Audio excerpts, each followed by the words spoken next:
नमस्कार दोस्तों, study delight channel पर आप सभी का हार्दिक स्वागत है। आप सभी को हमारी तरफ से नव वर्ष की हार्दिक शुभकामनाएं। Happy new year friends.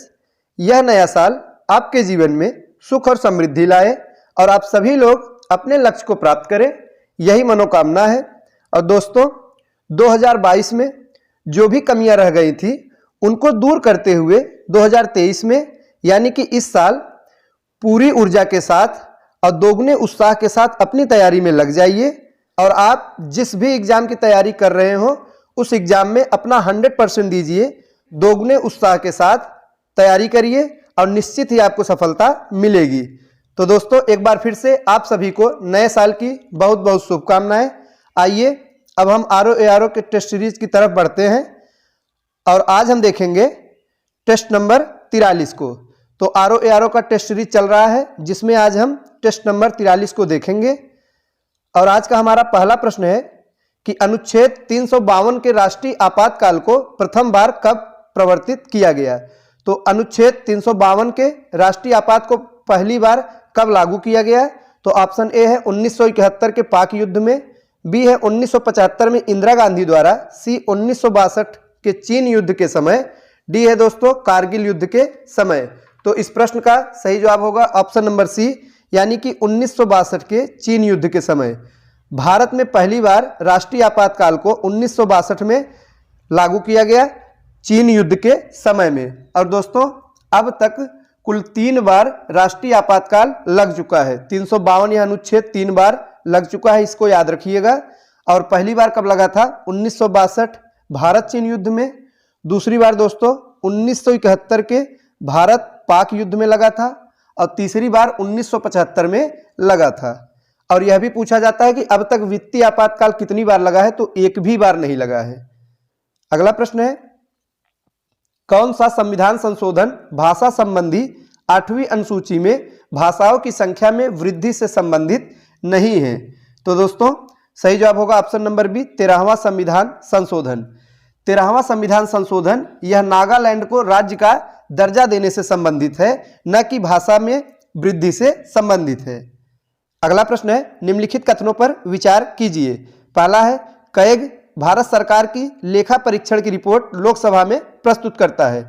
और दूसरा है, कैग राष्ट्रपति को सलाह देता है कि केंद्र और राज्यों के लेखाओं के प्रारूप को किस रूप में रखा जाए। तो दोस्तों कौन सा सही होगा? तो ऑप्शन नंबर बी सही हो जाएगा, यानी कि केवल जो दूसरा कथन है यह सही है। कैग राष्ट्रपति को सलाह देता है कि केंद्र और राज्यों के लेखाओं के प्रारूप को किस रूप में रखा जाए। और दोस्तों यह भारत सरकार की जो लेखा परीक्षण की रिपोर्ट है वह लोकसभा में प्रस्तुत नहीं करता, बल्कि राष्ट्रपति के समक्ष प्रस्तुत करता है। तो यह याद रखिएगा, किसके समक्ष प्रस्तुत करता है? राष्ट्रपति के समक्ष प्रस्तुत करता है। तो इस प्रश्न का सही जवाब होगा ऑप्शन नंबर बी, केवल 2। केवल दूसरा कथन यह सही है। अगला प्रश्न है, किस संविधान संशोधन में यह निर्धारित किया गया कि आर्थिक रूप से पिछड़े लोगों के लिए सरकारी नौकरियों में 10% आरक्षण दिया जाएगा। तो दोस्तों जो EWS आरक्षण दिया जा रहा है यह किस संविधान संशोधन के तहत है? सही जवाब होगा ऑप्शन नंबर बी, 103वां संविधान संशोधन। 103वां संविधान संशोधन, जो कि 2019 में यह संविधान संशोधन किया गया था। अगला प्रश्न है, निम्न कथनों पर विचार कीजिए। तो पहला कथन है, संविधान सभा एक पूर्णतः नामांकित निकाय थी। और दूसरा कथन है, इसके सदस्यों का चुनाव अप्रत्यक्ष विधि से हुआ था। तीसरा है, सभा के सदस्यों का चुनाव सीमित मताधिकार से हुआ था। तो दोस्तों जो पहला कथन है संविधान सभा एक पूर्णतः नामांकित निकाय थी, यह कथन गलत हो जाएगा। संविधान सभा आंशिक रूप से निर्वाचित तथा आंशिक रूप से नामांकित निकाय थी। तो इस प्रश्न का सही जवाब होगा ऑप्शन नंबर बी, यानी कि कथन 2 और 3 यह सही है। आगे है, सुमेलित कीजिए। तो अनुच्छेद से संबंधित प्रश्न दिया गया है, तो आइए सुमेल करते हैं दोस्तों। पहला है अनुच्छेद 98। तो अनुच्छेद 98 में क्या है? तो संसद का सचिवालय है। ए का हो जाएगा 4, संसद का सचिवालय, यह अनुच्छेद 98। दूसरा है अनुच्छेद 100 का 1। तो दोस्तों यह किससे संबंधित है? तो यह सभापति या अध्यक्ष का निर्णायक मत, जो अध्यक्ष का निर्णायक मत होता है वह अनुच्छेद 100 के 1 में वर्णित है। अगला है अनुच्छेद 102, तो इसमें दोस्तों संसद सदस्यों की निरहरताएं हैं। आगे है अनुच्छेद 105, संसद के विशेषाधिकार, डी का 1 हो जाएगा। अगला प्रश्न है विधान परिषद के विषय में सत्य कथन है, तो विधान परिषद के विषय में कौन सा कथन सत्य है? पहला कथन है कि इसकी स्थापना या उन्मूलन का अधिकार अनुच्छेद 169 के तहत संसद को है, बिल्कुल सही है दोस्तों। विधानसभा की जो स्थापना है यह अनुच्छेद 169 में यह वर्णित है। अगला है विधान परिषद के सदस्यों की कुल संख्या राज्य की विधानसभा सदस्यों की कुल संख्या के 2/3 यानी कि 2/3 से अधिक नहीं होगी। तो दोस्तों यह कथन गलत है, यह 1/3 से अधिक नहीं होगी। इसका सही क्या हो जाएगा? 1/3 यानी 1/3 से अधिक नहीं होगी और किसी भी दशा में 40 से कम भी नहीं होनी चाहिए। तो दोस्तों दूसरा कथन यह गलत हो जाएगा। अब कथन तीसरा है कि इसके 1/12 सदस्यों का चुनाव कम से कम 3 वर्ष पूर्व स्नातक कर चुके व्यक्तियों द्वारा किया जाता है। यह कथन बिल्कुल सही है। तो इस प्रश्न का सही जवाब होगा ऑप्शन नंबर सी, यानी कि कथन 1 और 3, पहला और तीसरा यह सही है।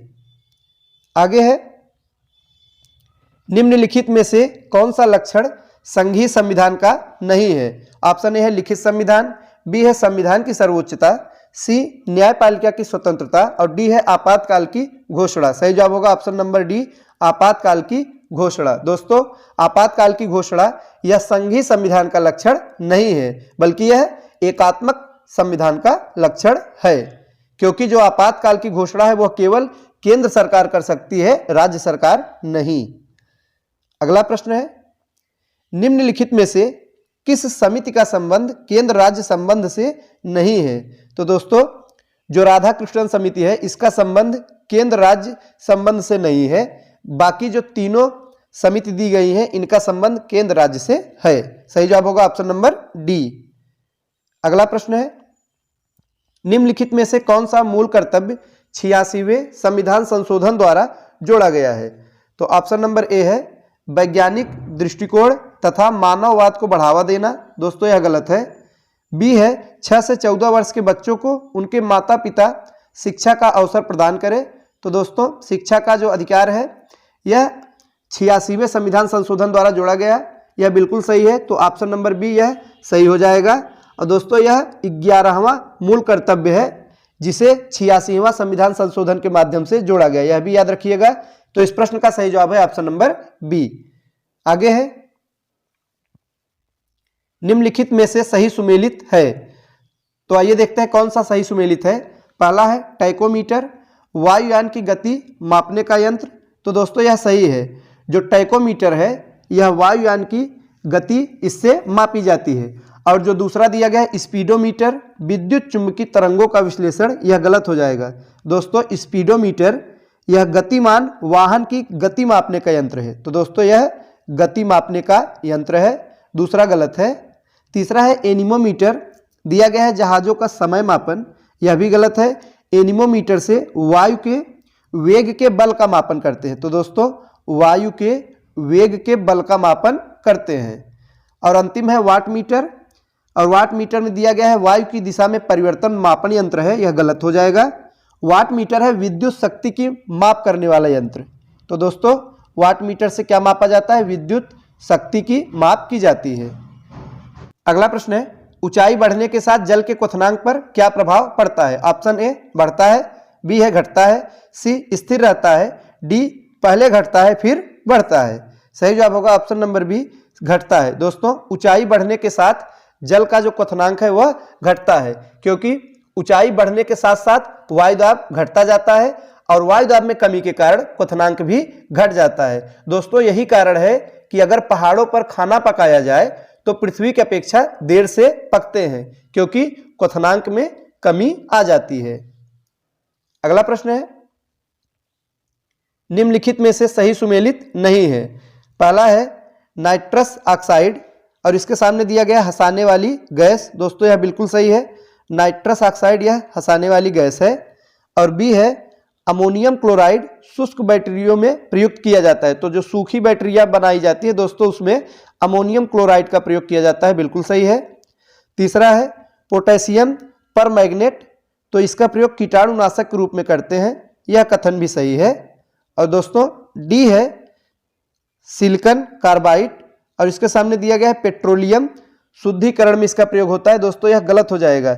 सिलिकॉन कार्बाइड का जो प्रयोग है वह आभूषण बनाने में किया जाता है, तो इसका प्रयोग कहाँ किया जाता है? आभूषण बनाने में इसका प्रयोग किया जाता है, और इसे कृत्रिम हीरा भी कहा जाता है। दोस्तों यह महत्वपूर्ण है, इसको याद रखिएगा। परीक्षा में पूछा गया प्रश्न है यह कि कृत्रिम हीरा किसको कहा जाता है? तो दोस्तों कृत्रिम हीरा सिलिकॉन कार्बाइड को कहा जाता है। तो दोस्तों ये थे आज के महत्वपूर्ण प्रश्न। मिलते हैं अगले वीडियो में कुछ नए प्रश्नों के साथ। तब तक के लिए नमस्कार।